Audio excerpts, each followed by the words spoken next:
Hey guys, I am back for part 3 of why or how I got the first panic attack. I don't like to call anything that is not okay or anything that is not pleasant like I don't like to personalize anything that is not pleasant. Like when I watch medication commercials and they say my Alzheimer's, not even Alzheimer's, I'm like, my diabetes is and I'm thinking, your diabetes, you're personalizing it? No. So I think either in the first and second video I said my panic attack. I think I said that. No, I'm not personalizing that. So the first panic attack that I had. So this is part 3 of what caused me to have the very first panic attack, why I was beaten the way that I was beaten is in part 2, and when I first had the chance to talk to that teacher who beat me and caused me to basically have the first panic attack. So this is part 3 of it. All right, so years later, 20-something years later, I had never laid eyes on this teacher when I left junior high, went to high school. One second. Hi, can I have a bacon and egg McGriddle, no cheese? And 1 sausage and egg McGriddle, no cheese. That's it, thank you. Sausage, egg, McGriddle. Correct. First one down. Thank you. Okay. So I was probably 14, 15, or 16, thereabout, 15, in junior high, I think. And when we left junior high, graduated, went to high school, and then on to university or college for me was in the United States. And so probably 20-something years, I had not seen this man. I had not heard. One second. Yes.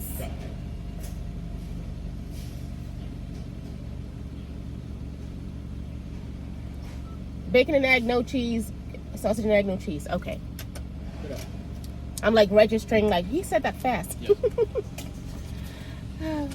Okay. All right. So of course I hadn't heard from this guy. Heard about him. Nothing, guys. Nothing. And so now, years later, after I've had 2 children of my own and a mother, when I think and remember how an adult can beat somebody else's child mercilessly, crazily, the way he beat me, and I'm like, what kind of an adult does that? What kind of an adult, I mean, I'll say assault a child. Thank you. You too. Check. Okay. What kind of an adult does that? So in my mind, I'm thinking, wow, some of these African adults back home, back in the day, where they had issues, man. They had their own issues. But anyway, I digress. Let me just go back to the story. So I hadn't heard about this guy, heard from him, nothing. And then one of my old classmates hit me up and said, oh, I heard this teacher he went to a funeral with one of the students to support another student who had lost a father or something like that. And when I heard that, I reached out to them. They gave me his number, so I sent him some money to bless him. And I'm thinking to myself, sometimes you have to like heap coals of fire onto the head of your enemies, those that you consider enemies, who try to anybody that tries to deviate or do anything to kind of mess up your life or hinder you from moving forward or being your best self is basically classified an enemy. So in my mind, I'm going to send him some money and bless him. And I'm going to use that pain, I'm going to turn it around and actually help him in something, because I know the dollar power. If I give him even $50 or $100, that's going to be a whole lot of money back home for him. And now it's going to turn him into appreciating what I have done for him. And that in turn will give us a chance to have a conversation. So that was my thought. So I got his information. I sent him the money. I texted him and let him know it was me. And then when he got the money, he called me to say thank you. And that was the chance I had to talk to him. So we started having regular conversations. How are you? How are the kids? How's family? And he loves to talk about himself. So he started talking about his family and his wife and his children and his this and his farm and his this, and he says all these things that's happening in his life and how he has like worked so hard and God has been good to him. He's in good strength. And you know, I listened to all that, and when he was done, he was asking, so how many kids do you have? Are you married? What's going on? I tell him how I'm doing and what's going on in my life. And then I told him, I said, I would love to have a conversation with you because something happened in my childhood that hurt me into my adulthood. And I've always wanted to talk to you. In fact, I've been so angry with you, I thought that if I ever saw you, I was going to tell you my peace of mind. So we had a chance to have this conversation. And I told him, I said, I've been hurt. And in all honesty, if we think back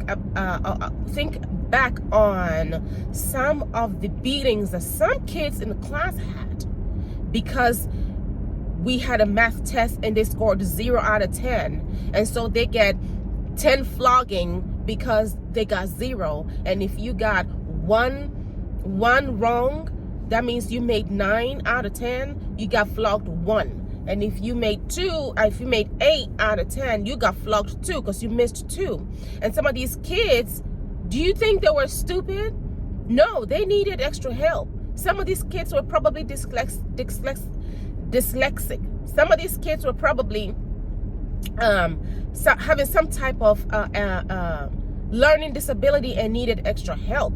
But because we didn't know, and these teachers who should be teachers don't even realize that there are such kids, just flog them, beat them for not doing well in class when all they needed was extra help. So I'm talking to him and I'm saying all these things to him, and then he says to me that he didn't know any better. He was young. He said he was given mandate by some of the Army officers to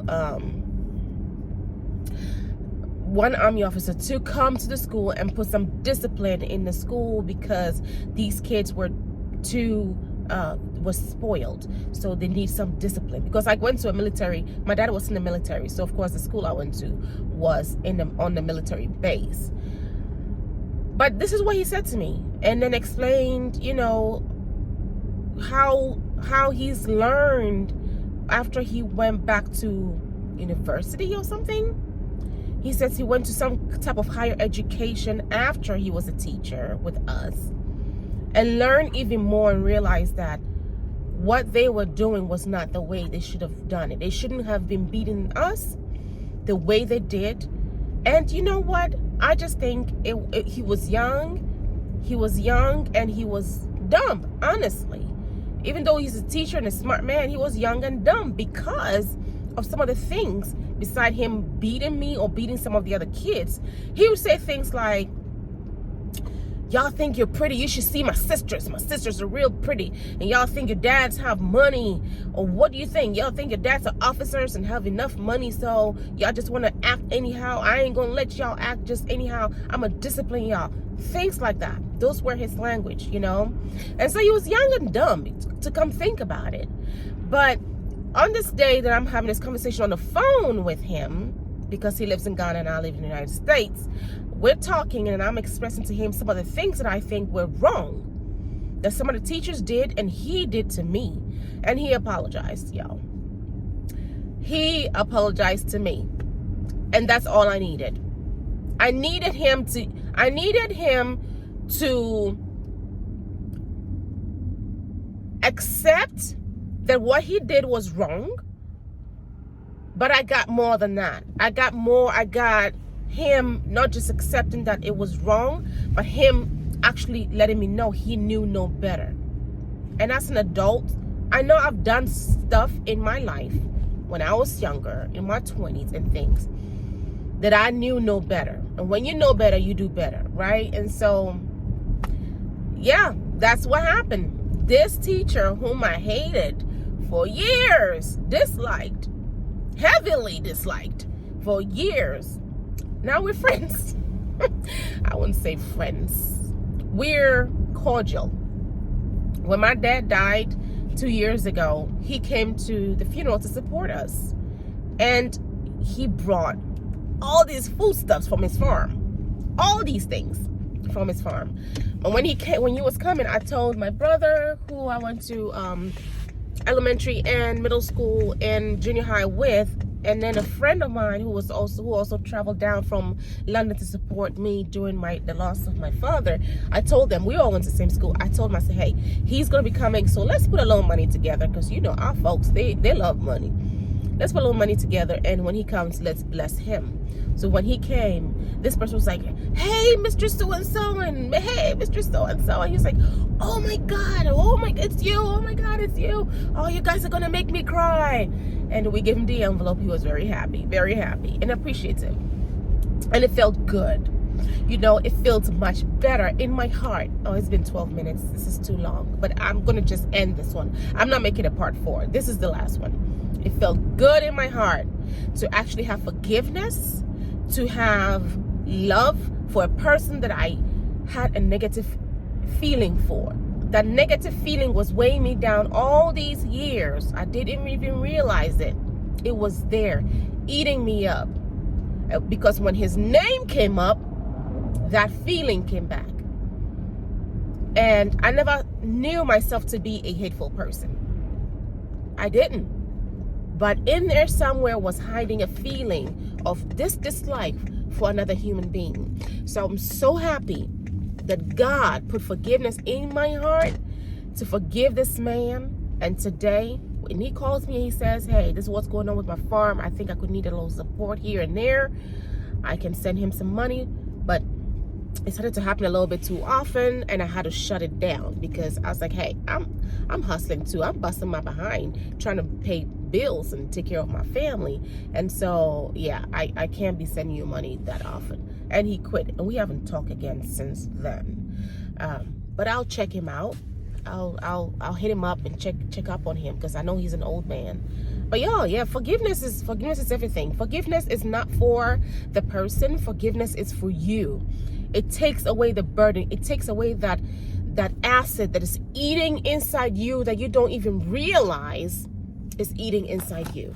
So if you took anything out of this that I'm telling you that I have relief. I feel better. I feel good. So please, if you have to forgive somebody, forgive them for your own sake. Just do it for yourself. All right, guys, I hope that you guys enjoyed my story. There are so many more. And I will talk to you guys in the next video. I appreciate you for watching, spending your valuable time on my video, talking to me. Love you.